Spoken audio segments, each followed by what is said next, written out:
We are going to make a lot of assumptions today about your knowledge of structured literacy. We're going to breeze through that very quickly. So if you are new to that whole assumption, to that whole idea of structured literacy lessons, there are a lot of links that we built into our handout, which is available online at the this abbreviated web link here. And you can follow those links to find out about a lot of the different parts of the structured literacy lesson, why we incorporate some of the strategies that we do. One piece of where this talk came from, and don't let me forget to let Sharon introduce herself after I say this, is that about 4 years ago, I made a huge transition from being a teacher who worked one-on-one in an OG environment to being a teacher who moved into a classroom. And the changes that I had to make to become a multisensory classroom teacher were much more difficult than I ever imagined. And at the same time, because we are now working so heavily with early intervention and the importance of providing structured literacy lessons to all learners, not even just our learners who are struggling with dyslexia and other learning differences, I've really had to come up with strategies to help teachers be able to manage the structured literacy lesson in a classroom. So a lot of the things that we have learned to incorporate have really come out of trying to take everything that we value from the one-on-one OG lesson and be able to bring that into a classroom so that we can still be individualized and diagnostic and prescriptive and all those wonderful things as much as we can.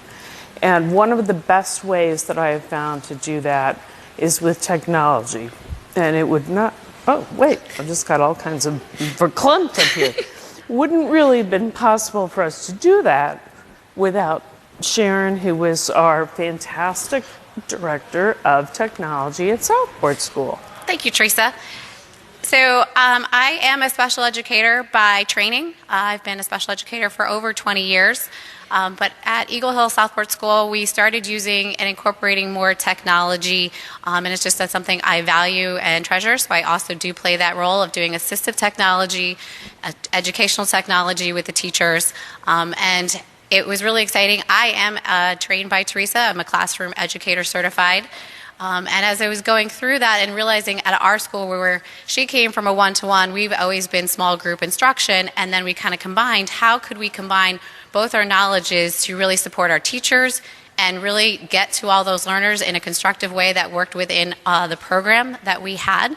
So we've worked together on this for a bit of time, but this year actually currently are given the privilege, we are co-teaching a tutorial and literature class to really try out some of this a little bit more so that the teachers know that we are hands-on trying together, and it's been really exciting to see some of the things we can come up with and hope to share with you today that we have tried and hopefully found successful, and we will try to get through hopefully as much as we can. We have a lot of tools and a lot of information. We have given you the slides. The handout has a link to the slides as well with a shortened URL, and there's also a link to a Google Doc that has a bit more information, has links to the articles Theresa talked about, a bit more information about the tools we will share. It's a Google Doc, so if we ever find new tools, we will update it and hopefully give you that information.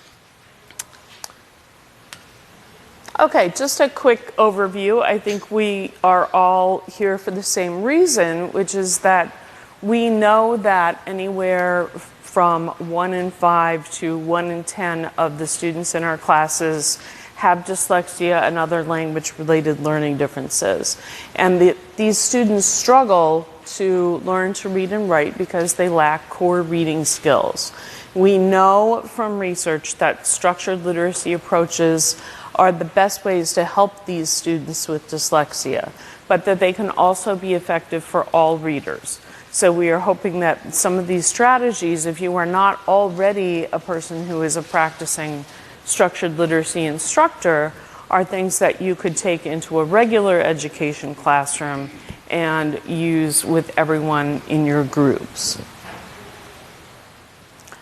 just another quick overview here. Structured literacy incorporates a lot of different multisensory structured language approaches. The background I happen to come from is Orton Gillingham, but we are all inclusive here. You know that there's a lot of similarity among the lesson plans and the approaches that people will use. So this just is a little list of some of the programs that really go directly back to the original Orton Gillingham approach that we come from the original Orton Gillingham umbrella. So we know that these are all programs that have similar structure to the kinds of lessons that we are looking at here. We also know that one-to-one for intervention really is the best approach. I firmly believe that one-to-one instruction is the best way to reach struggling readers who have already developed a gap between their achievement and their potential. However, that model is not sustainable in a lot of schools. It's certainly not sustainable in public schools where we want to reach so many more struggling readers.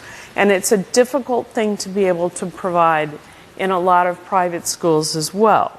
So we know that we need to make the best use of our classroom time so that we can reach all of those readers, which is really difficult to do. A lot of the tools we're going to show you today are ways to use your classroom time more efficiently. So ways that we can maybe cut down on transitions between activities, ways we can keep students engaged in between. And I can tell you just from my own experience, moving from the one-to-one to the classroom really made me deal with a lot of things I hadn't had to think about before, like how many opportunities I could give each student in the class to read words. How much practice were they really getting in my 40-minute tutorial classes? How could I structure classes so that we weren't wasting a lot of time making transitions between one activity and the next? And a lot of these things were really easy to do in a one-on-one lesson. Progress monitoring, which is so much more difficult in a group than it is one-on-one. And everything from managing the drill cards to how we manage SOS spelling. It all becomes magnified exponentially as we add more students to our group. The ability to manage that and keep the integrity of the structured literacy lesson. And this is the part where I would be forgetting to let Sharon talk. So why do we incorporate technology? And Theresa addressed many of those areas. When I do my one-to-one, I actually tend to not use technology for the main reasons that we know how it works. The drill cards are easy to manage, the notebooks are easy to manage, but when we began, I also had a class of 3 to teach. And when you're trying to manage all those materials and keep them differentiated for 3 different students who are progressing at 3 different ways and have 3 different things they might need to be working on, it got a little overwhelming and hard organizationally for me. So that's where it came the idea of, with our school, we have all our teachers have a laptop and they have an iPad. We have some teachers who have smartboards. So there was all these things there where we were using in other ways to help guide instruction and provide differentiation, and also address that multisensory learning, that it came the idea of how could we do that classroom educator small group instruction, make it easier for the teachers, more engaging for the students, create that differentiation a little bit easier, and also save the teachers some time, because it was very tedious for some of those teachers with 4 kids in a class to have 4 different decks, and are they organized, and what am I doing with them, and oh, whoops, they dropped. So it really, exactly. You know, when you have one deck, it's okay. But when we had many, and I recall this in one of my first observation lessons, so it was challenging for me to manage that with 3 different students. So for my background, to bring that, what I could to that and see what I could try, and then working with Theresa together to see what made sense, what was really authentic to keeping to what we wanted in the instruction, that we weren't taking anything away, but was also making it easier for the teachers, and in some ways more engaging for the students. So we won't go through all of these pieces, but this is an overview of what our particular structured literacy lesson looks like. And that's the way we will be organizing our talk today. We're going to go through each part of the lesson and look at some of the tools that we use to help us keep the integrity of those lessons as much as we can. So we start with the first area of the lesson plan, which tends to be things like working with phonological awareness, phonemic awareness, alphabet awareness, all of those very lowest level sound issues that we are dealing with students, trying to build up what is that core phonological deficit for students with learning disabilities. So we could be working on anything from rhyming, rhyme production, all the way through blending and segmenting sounds. And some of the limitations there are, we work primarily with middle school students, and trying to find ways to make that appealing for them can be tricky. When you're dealing with students in a group and you really are trying to focus on things like blending sounds or deleting sounds from beginning and ends of words, a lot of things happen there with auditory processing, and you have students hearing things that other students are saying. You always have one, there's always one, right? There's a fast responder, and he wants to get in there, she wants to get in there to answer everything before everybody else. Nobody gets their turn on time. So, you know, they're all talking over each other. And we have everything from difficulty managing those cards, which is so easy to do one-on-one, but once I get into a classroom, I can't flip the cards fast enough. It sounds silly, but it really is something that I had to take care of in my lesson plan to find a way to get through enough of those that every student in the class could get enough practice to lead to mastery. And looking for some more engaging ways to get these middle school and older students to be able to manipulate sounds at the sound level so that they didn't feel like they were being treated like they were third graders. And also to get even our younger students involved in some more concrete ways of breaking words up into their individual sounds. So how do you use technology in this space? There are some various different ways we have found to use, and again, we give you many. You may find the one. I would not recommend everything.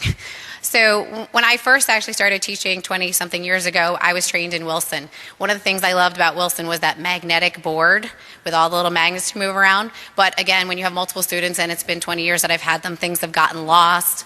It's hard for some kids with fine motor issues to actually manipulate those. So one of my favorite tools that I found is called Sound Literacy. It is an app. It was designed by a speech-language pathologist. It is meant to be used with teacher-student. It is not meant to be used by the student alone. There is no sounds, but it looks, I will show a picture in just a second, just like that magnetic board, but it is organized all in an app, so you're not losing those. Meyerson AOGPE is a really neat thing that it has the sounds. They have a little video that I think of like the Linda Mood Lips program. It has somebody speaking it and you see it, which is kind of cute and fun. So it's kind of can be neat to use, I think, with some younger students. Our school for a long time for reinforcement and practice has used Lexia. Lexia Learning their Core 5 program, which they keep evolving, and then we actually just talked to them in their strategies program. For older students, they're going to do a new release. It's a great individualized way to provide some guided practice that can be a little bit more engaging. But when we talk about managing those cards, one simple thing is use something like Google. We're Google Apps for Education School. We use slides. You could use PowerPoint. You could use Keynote. Just put those things on slides and you can customize them per student. You can reshuffle them, reorganize them, and if they don't drop and get shuffled and missed. Two tools I'm going to talk about significantly through this in ways that we use are Class Kick and Explain Everything. ClassKick is device agnostic. They have a website and an app, and I'm going to talk some specifics as we go through it, how we use that tool. It's really a blank slate tool that you can do many things with. Explain Everything is an iOS app, is really robust, but really layers in well to some specific activities that is worthwhile to use if the kids have an iOS device. Our students in the upper school they have their own iPad. They bring their own iPad in our upper school. It is required. In our lower school, we are BYOD with their iPads, but over 90% bring them, particularly when parents see. So we have access to this technology, but hopefully we can provide you some things that are also web-based, so that if you are using things like Chromebooks, MacBooks, and other things, that you will find something that you can connect with. So on the next, this is just to give you an idea. This is the picture of the sound literacy app. Again, it looks really like that magnetic board, but you have all the things in different tabs, and they have designed it that you can set up multiple students within the app. So I can have one that I'm working on with one student, and maybe it's set up for customized for that, and then another student. This would be something I might work one-to-one, or if we're doing small group, that I'm working one-to-one while somebody's doing practice on something else, but it's an easy way to manipulate, and I don't have to carry all the magnetic boards around or lose the magnets. And if you have interactive whiteboards in your room, this is a really easy thing you can build in a smartboard and be able to manipulate the cards and the sounds. Right. If we project this, they can't touch on the smartboard, but I don't mind giving them the iPad for students to touch. And if you go back to even just the basics of the sound blending, they have the colored blocks without the letters for those kids who really need that phonemic awareness without the letters. That's built in as well. And it's a little bit more engaging for kids to use.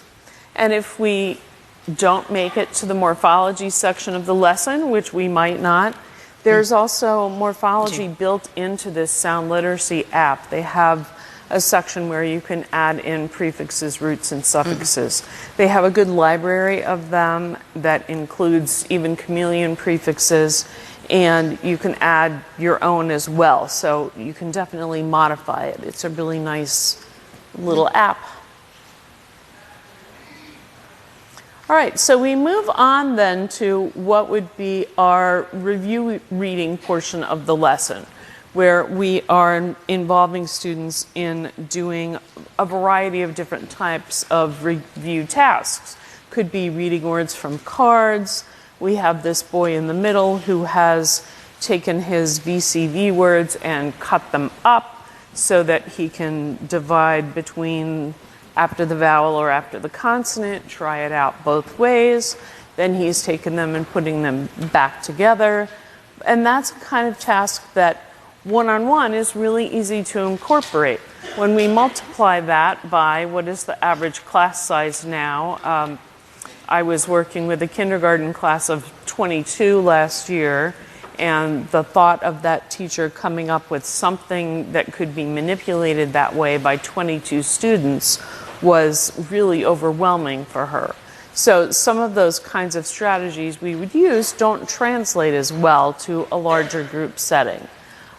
Things like sorting activities can easily be done with paper, but sometimes are easier for the teacher to be able to kind of control and keep track of if we can do it on the computer.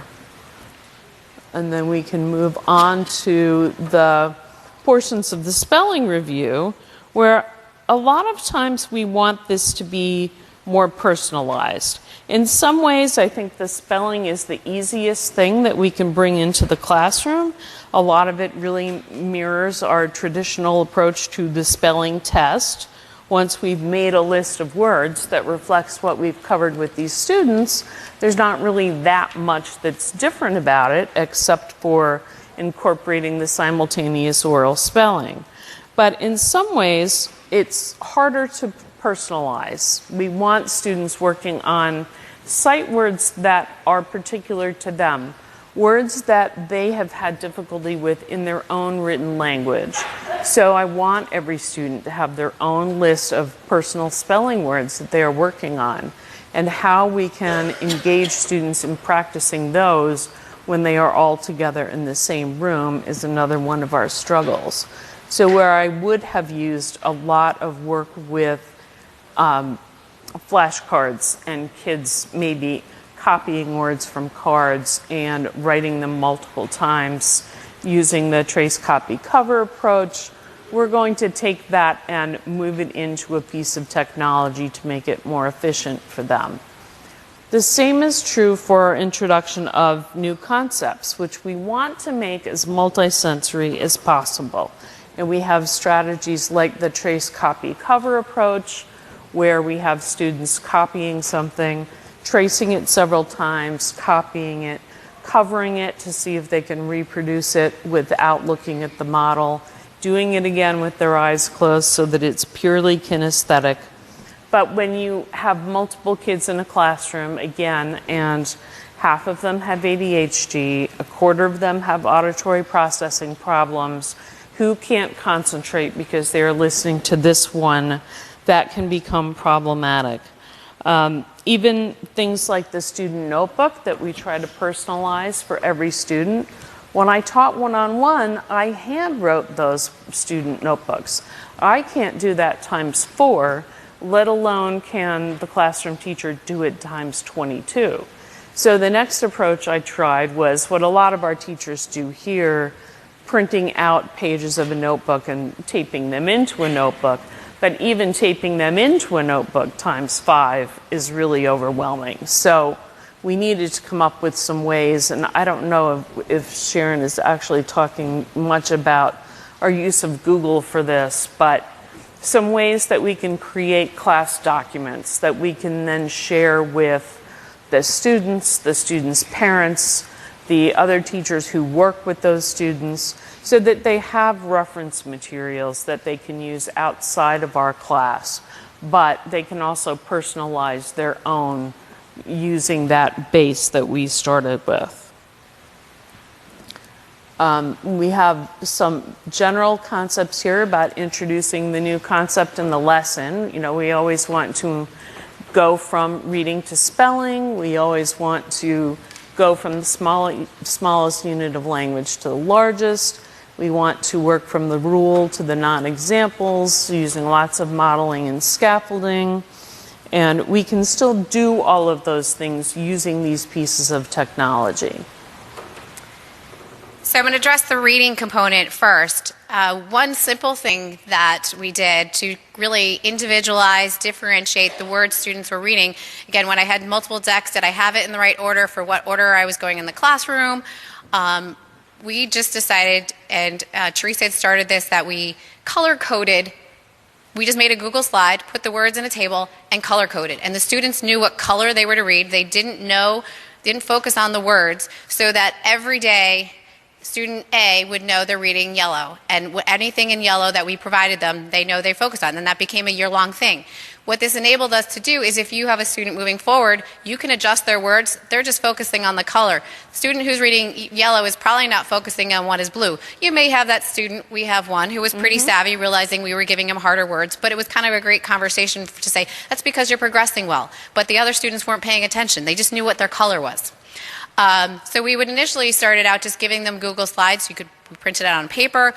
We would put it on a smartboard. We might share it to the students so they had it on their own devices, so those students who could not farpoint read or might need to zoom in. I have a student who she's very dyslexic and really needs it visually bigger due to some other visual processing. But one time I had is that students was going off and doing something else. So if you have those kind of students, one tool that exists is called Nearpod. And I was able to upload my slides into this, and the teacher controls the pacing of it.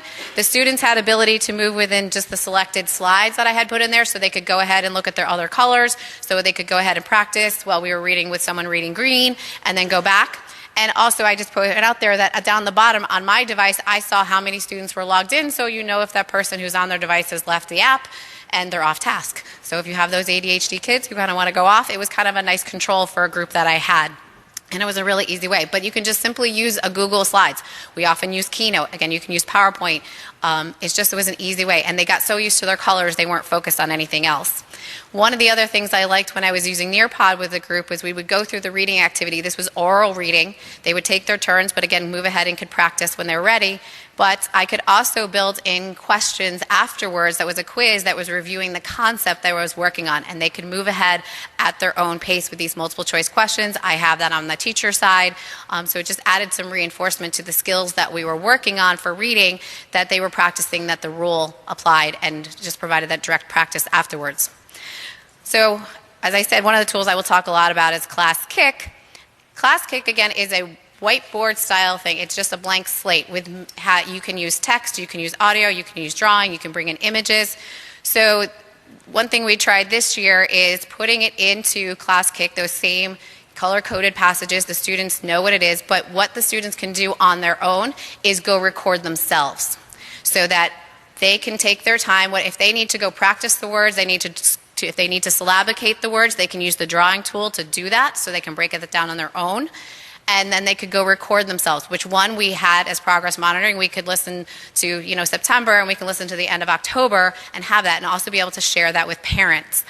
Students can work at their own pace. So maybe the person who's done with words can go on to their sentences. If you have that really ambitious student, we have one who would like to read everybody else's anyway. Mm-hmm. Here's her opportunity to go do that, and there's no punishment. There's nobody complaining because nobody knows. They're all kind of off in their own space, just doing the recording.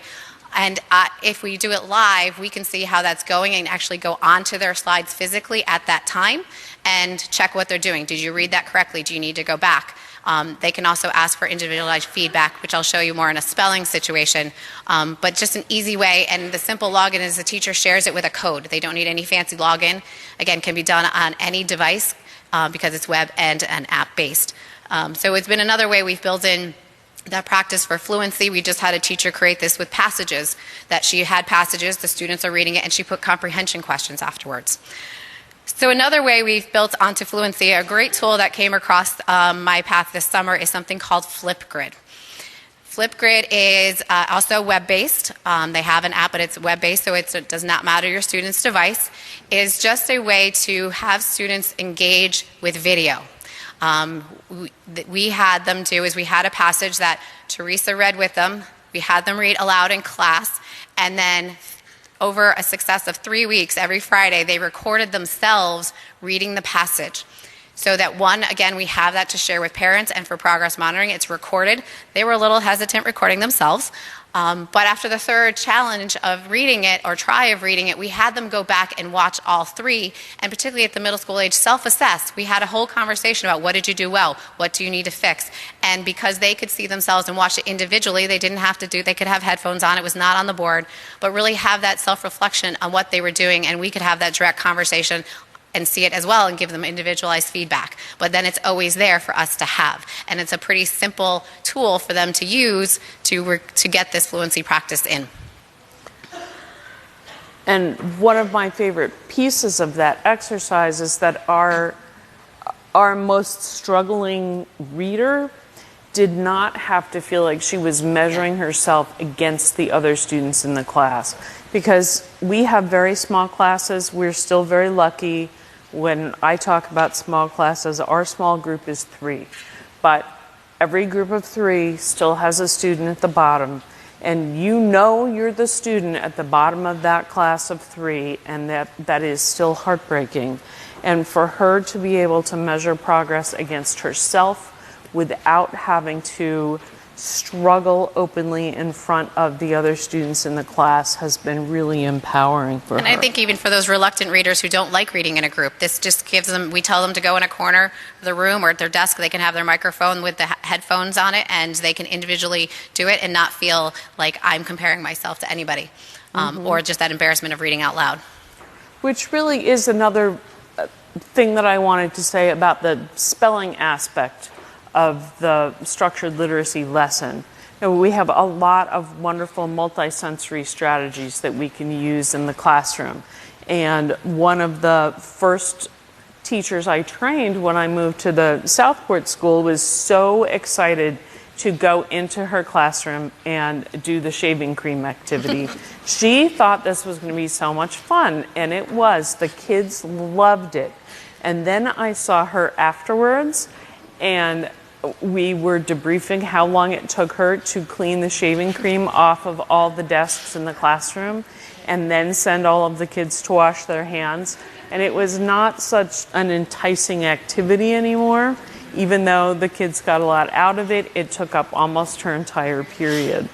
But another piece that I really like that we can turn over to technology here again is that I'm sure most of your students, and definitely our students, have very large gaps between their decoding skills and their spelling skills.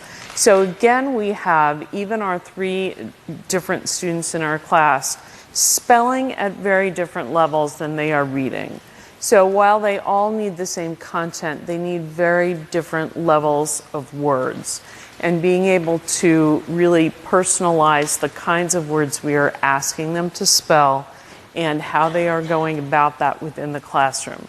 We are not making the fast boy have to wait for the very slow processing girl, and that kind of takes care of some of the misbehavior that happens when we are waiting in between. I found that there was a lot of trouble with transitioning from one task to the next, but even from one student to the next.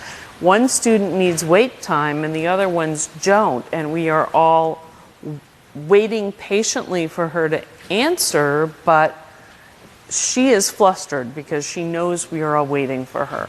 So technology really gives us a way to, as Sharon said, I know I'm saying it again, but to really work at their own pace, but also at their own level, so that we are not asking them, again, to be what the other students in the class are. So when it comes to spelling, it's probably one of the harder areas to address with technology, but it's also, I think, it addresses some very key areas of why we use it for technology that I think Theresa akin to. I'm going to first address the practice without handwriting ones. These are not ones we would use directly in class, but it's a way that if we need them to practice additionally with their spelling words and want to do it in a fun, engaging way, we use the bottom ones. That might be homework. That might be you're done in study hall early, here's something to go do to re-practice those words. That's not part of the direct instruction. Simplex Spelling is a series of apps. They really align to the whole Orton Gillingham philosophy of how they have their apps set up, but they are all broken down that you need to buy several of them, sometimes to meet. Word Wizard, I'll show in a minute. Spelling Monster is just a fun lower school kind of activity. Spelling City, Spelling Vocabulary City is a great tool to build in vocabulary and spelling if the students will engage with it and really apply those tools. I have some that will, some will not. Those would be individualized practice homework, not for the class time.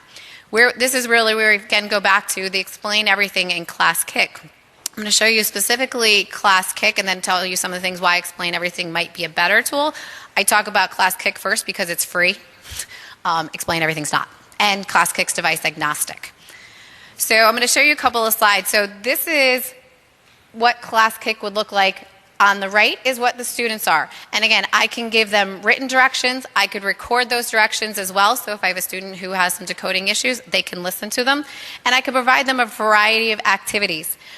On the left is what I see as the teacher, and I always have access to. If they were live, they would be lit up, and I can go to each student's slide and give them individualized feedback on there, like you need to go respell this is not correct, you didn't do this correctly. If they had recorded something, they can also individually, kind of the little square down the bottom, they can raise their hand within the app, which means if I'm working with one particular student and somebody needs help, they don't need to say, I need help, I need help, I need help, because kids never do that. They simply now know. They touch that, and then they can move on and hopefully do something else successful where they're waiting for one of us to be available, and then we can go directly onto that student's slide on the teacher's device and give the feedback, or go over and discreetly provide that feedback that they need.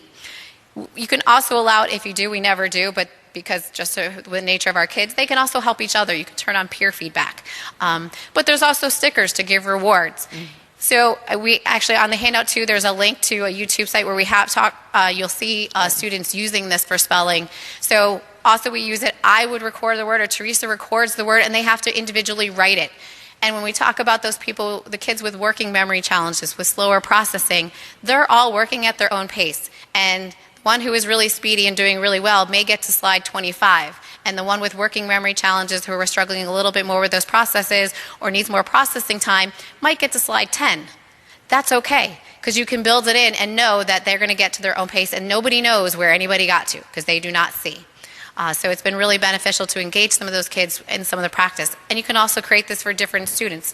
You know, maybe you have a list for one and a list for another. It can be assigned as homework. It does not need to be done live. So they can go, I think we left them one for something, which was really great when we left it with some teachers who don't do this all the day long. We could still give them the practice they needed while we're here because it's on there and we created it and the teacher doesn't need to manage it.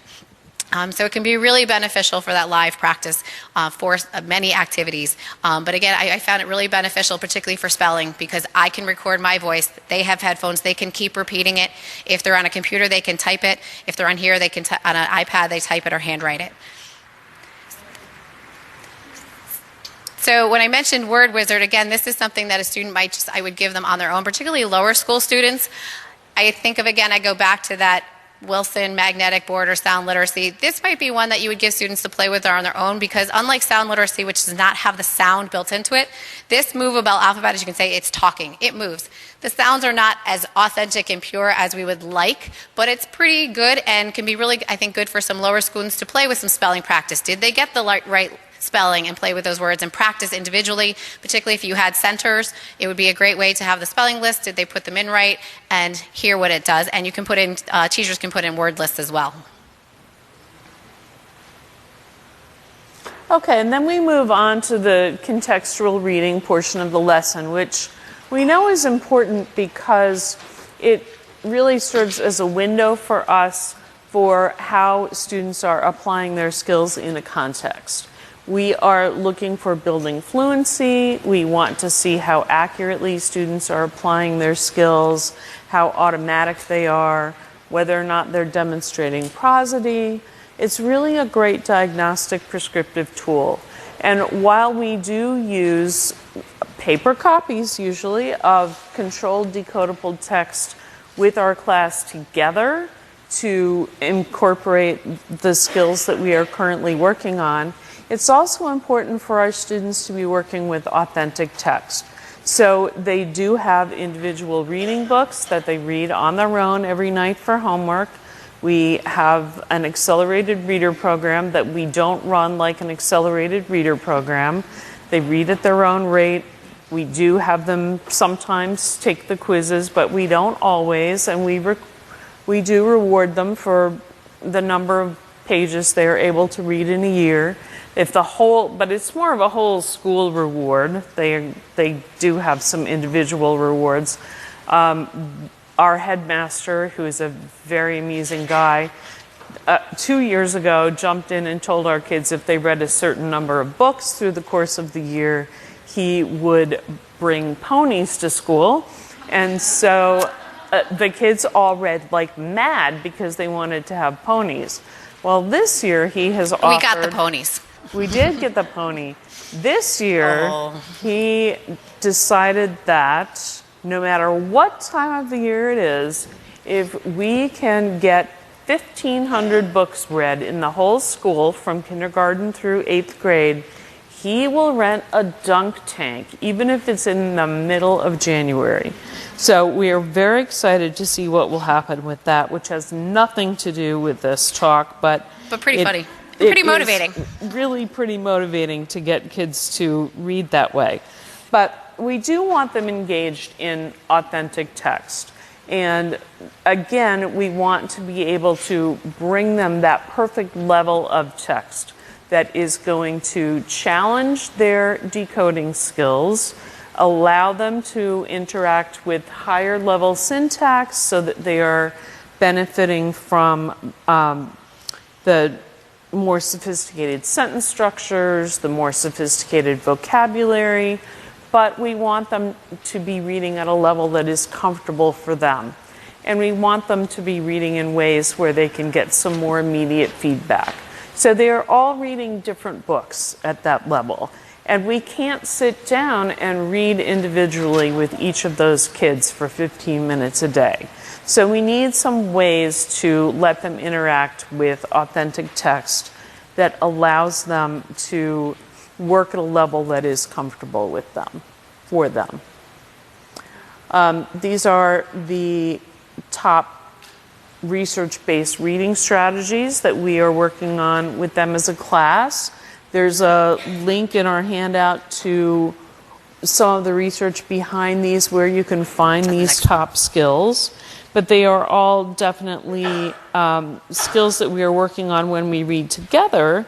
But one of the things that we can do with technology is to build in some opportunities while students are reading to add in prompts. Some of the things that we do as teachers when we are teaching reading comprehension, things like modeling the strategies, doing the think alouds, prompting students to stop at the end of a paragraph and ask themselves if they've understood what they're reading, or can they stop at the end of the page and summarize the text. Those things they can't necessarily do as well when they take that independent reading into their study hall. They need some level of scaffolding, and we are not going to study hall with them to read those texts out loud, but their iPads are going to study hall with them. So there are ways that they can take that scaffolding with them, with those texts, into their study halls to work independently. Definitely, we know that low decoding can inhibit their ability to work on higher level reading skills. We know that all of our students at any age need to be working on these higher level comprehension skills. But often their decoding skills are so low that they can't read those kinds of texts independently. So if we want to address comprehension, a lot of times it becomes very teacher dependent. We have to read the text out loud to them, or we have to get it into them with some kind of technology. And without that technology, they're very, very reliant on us. And again, we are not going to go to college with these students and read all of their textbooks with them. So even as early as elementary school, we want these kids using strategies to allow themselves to work with higher level text. And so Sharon jumps in and teaches them these fantastic tools. So this is where we have a balance of the EdTech and AT. We do work with all our students on some basics of the assistive technology that's in their devices to be able to reach them. If you want to know more, I'm happy to chat with people or pop on down to the AT lab. But some of the things that we use and we encourage our teachers to use. If you're not familiar with, I know many people are, with Newsela. It is a great source for nonfiction articles. A lot of teachers use it. I know that I've talked to. There's a free and paid level. It's really nice is because you can give the same article to students, but the Alexia level can be adjusted. One thing is the students themselves can adjust the level, which was something that I actually personally found to be a challenge because I had some students who were choosing a lower level than I knew they were able to do, and then some students who were choosing the harder one, which I have no idea why they were doing that. So across came a tool called Front Row. We actually were using it for math, but it has the same component of Newsela of those nonfiction articles, but it gives them kind of a pre-test and places them at a level. But I, as the teacher, when I assign the article, I pick the level. So I can adjust them to where the pretest was, or I can do it up or down, maybe depending on the content of how challenging it is. So it's one benefit if you have that same challenge with Newsela, that the students don't adjust, but it looks very much the same as articles. They have the 4 multiple choice questions. But if you're not familiar with either one, so this would be an article out of Newsela that we're teaching 7th graders currently. This would be what it would look like.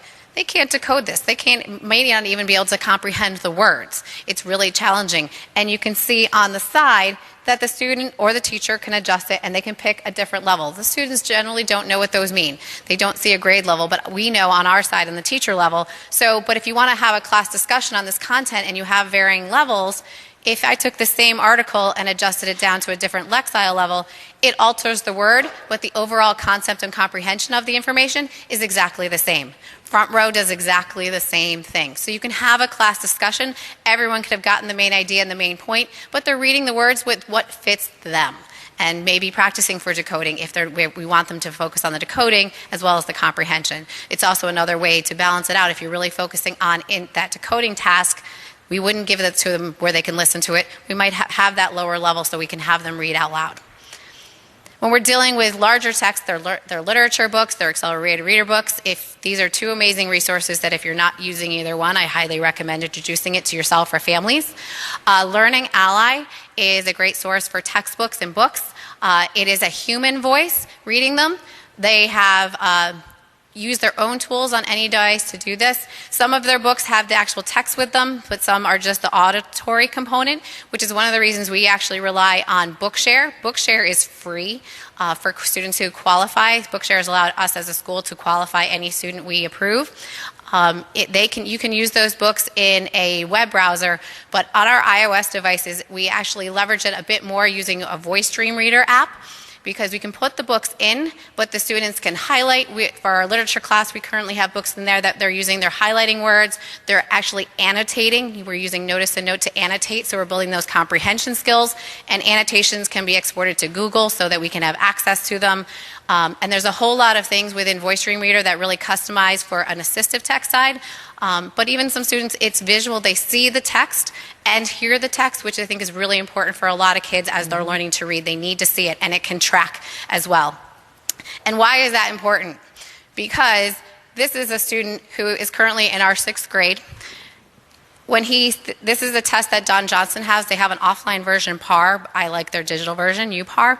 This student, he is currently in 7th grade. I gave him a passage to read on his own with multiple choice questions at the 4th grade level. He got 20%. He used the other articles were presented in human or text voice, and as you can see, he was comprehending at a 12th grade level. Very impactful for a student to know that we can give him comprehension material that he needs if we provide it in an accessible format. This is not going to be part of a decoding task. This is going to be part of the comprehension task. We always tell kids, you're going to decode the work. You're not going to use your device if it's a practicing to read task. But if it's a practicing to understand task, this shows why it's important for those kids to have access on their devices to materials that they can comprehend and probably interest them a whole lot more. So what is UPAR? It is an online tool. Again, they do have an offline version. I have not dealt with that, but you can go to Don Johnson's site and find it. This is their digital version, and I simply plug in the student's grade level that I want them to take the test. Sometimes I put it at their current grade level, sometimes I put it at their decoding level, or a couple of levels below grade levels just to see, and it presents to the students passages and keeps them going. If you do end up using it, I always recommend 3 passages in a setting. It can get tedious, but it just presented to them in this first passage is always silent, and then they go through and move them along based on how they're performing to see if is audio via human voice or text voice more beneficial. I would call it informal. Do not quote this as this is the end all be all, because I've had some students who tell me they do like audio. This doesn't show it, probably because it's more of that layered comprehension tasks that are challenging. But for this boy who is purely dyslexic, this was a huge thing for him to realize that he can comprehend, and for his teachers to understand this is why we're using textbooks and audiobooks. You ever use read theory? No, I'm not familiar with that. It's very similar, but there's no audio. Oh. It occupies questions, and it goes up and down. So if Yeah. they go up a reading level but struggle, then they might come back. Yeah, this adjusts as they go. Yeah, this definitely self-adjusts. As you can see, it jumped him up a lot because he did well. If they struggle, it won't move them on. If they really don't do well, it stops on one versus the other. It just is a great source if you're debating why audiobooks, if you're on that fence of where to use it, this can just be really reinforcing. So one of the things I think a fun area that as we almost get close to time is that we're focusing a lot right now, which I think is great, is vocabulary and morphology. Right. We're having a blast teaching our kids about morphology right now. When I did this one-on-one, a lot of times it looked like this. And we do a lot of work with index cards and being able to do the synthetic analytic pieces of building words and taking words apart. And these are some of the best research strategies for teaching morphology, being able to do those two pieces.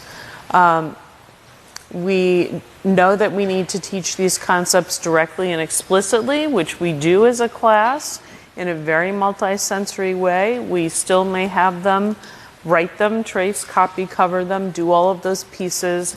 We still do the decoding and the spelling, but we can have them do a lot of the pieces of pulling words apart in very concrete ways using technology, where I can now I like each student in the class to have their own drill cards so that they can practice these independently. But that's another thing that's hard for me to do in multiples and much easier to do using technology.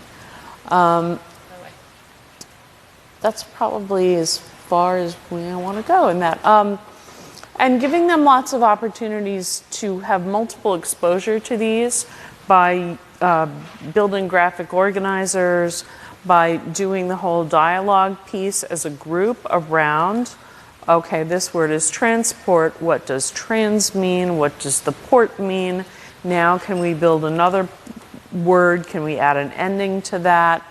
These are all really easy pieces to manipulate with technology, where the paper basis that I used to use is not so easy to do in a classroom. And it has been much more fun with these tools than with these index cards. So I'll let Sharon jump into We actually had a lot of tools. fun. There was a new tool. I didn't put it in here because it's not, I thought every Apple device would get it. If you happen to have a newer Apple device, there's an app called Clips, which is photos and so much voice. fun. Unfortunately, I didn't realize that it does not go on older iPads, but we actually just did some prefixes and roots with our class, and we used the Clips to put in. So if you can find another tool, like I would think Adobe Voice, we had them put in a photo that went with the prefix and then record what it meant. You can do a lot of multisensory things. But I go back to, if we're doing vocabulary morphology, so we always do have them put them in a Quizlet. It's a great way to add in. They can have the word, they can have the definition, you can add in a photo so it gives some reference. And luckily on the computer or on their iPad, it can read to them. So they may not be able to decode all the definitions and things like that, but they can listen to them and so still get the information. So as we introduce it to them, this is one place that we have them put it. That way they also have that as a reference when they go home and do their homework or go to study hall. We have a paper printout. Some of the students, because their executive function, that paper either ends up ripped, crumpled, I don't know where, whatever it may be. So we always tell them, you can go to your Quizlet deck, you have that information there. This can be another area where you might put them into Spelling Vocabulary City for review. A fun way to do review in class, or again for homework if you're not familiar with, is Kahoot or Quizzes. They're both very similar tools. One of the reasons actually I like, if you're not familiar with Quizzes or Kahoot, it projects a question, and then it has 4 squares that has the answer, and they have to choose the answer. Kahoot for a while had to be done live, and there's the competitive and points and great crazy things. They now have a component where you can do it not live, so if you want to assign it for homework or someone's done early here, they can do it. Quizzes is actually my preferred one, mainly because Quizzes puts the information, the question, and the answers on the student's device. And if they have an iPad or iPhone, the app on there reads it to them, which is huge because, again, often this information is not things they can decode, but we know they need to understand. So giving them that extra part of assistive technology while they're still engaging in that task with everybody else. So before, when I talked about ClassKick, one of the things, I mean, I love it. It's great. It's free. It's easy to use. But when you do things like the simultaneous oral spelling, or when you're doing something where you're wanting to pronounce things, you can't have them do that simultaneously to the writing in ClassKick. This is where I love something like Explain Everything. Again, it's a blank slate. It is only an iOS app, but it's really robust and can do so much with. So we were just doing this this is a very traditional thing we had of a workbook that we like, but we put it onto here. I can give them the directions, and they have to, what I would do, we would do one-to-one, which is pretty easy to do, but we have 3 students, we can't have them all at the same time. Again, you have that processing, maybe they need to look up information, working memory is a challenge. They would go individually on their own, And this can record live what they're doing. They hit record, it records what they're writing and what they're saying all at the same time, which is really great feedback for us to have multiple students doing the same task. Again, maybe someone's moving faster, maybe somebody's working slower. This is something they're doing individually on their own. You can do, again, a lot within this tool. Again, if I think about going to spelling, you can have the spelling word in here, and again, you can do that simultaneous oral spelling because they can hit record as they are writing the word. So they have to do that task that you would do great one-on-one, but can't get with everybody. Or if they're doing simultaneous oral spelling as a group, you can't hear everybody, or they're whispering so low so their neighbor doesn't hear them. This they can do individually. We also, because I don't think we remembered to put this in here, just in the last week or so, realized that we could use Explain Everything to work on morphological awareness, which we think we could probably apply to phonological awareness as well. So we've started experimenting with things like phoneme chaining, but morphological chaining.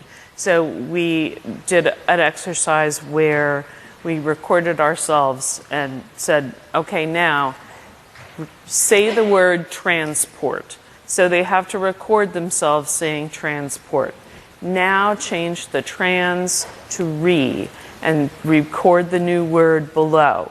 So they went through a series of about 10 of those changes as they worked through listening to the word as we pronounced it and then changing the word part. So that was another thing that let them do a more traditional task, but at their own pace. And if you go back to the picture of the flashcards where the students were splitting and moving things around, you can make these boxes movable. They can't edit the text, but students could drag different word parts. They could have a column of prefixes and a column of roots, and they can drag the pieces together to make words. And again, record themselves reading it. Yes? Cheryl, like, are you doing this for each student each night, or have you as a school gotten together and like taken the book and said, okay, we're going to do all these, and we're going to have a file where people just pull them up and Johnny needs this? Different people are at different levels of using technology in our school, which is everywhere. So we actually always tell our teachers, if they're happy with the traditional ways, we don't influence this on anybody, but we're always showing teachers the things we're doing, and if they're interested, we go work with them to help them with this. So if they have access to it, we share it through different ways so the teachers can see it. We just actually had a in-service last week where I had teachers who are using it share it, so then they learn from each other. Right. Exactly. Right. Yeah. If I've had it, I really don't want somebody to make it. You can definitely share these with other teachers. I have often because yes, this to remake this 10 times by 10 teachers is silly. Yeah. Exactly. Right. Yes. And same thing. This I would. Yes. This does have a cost.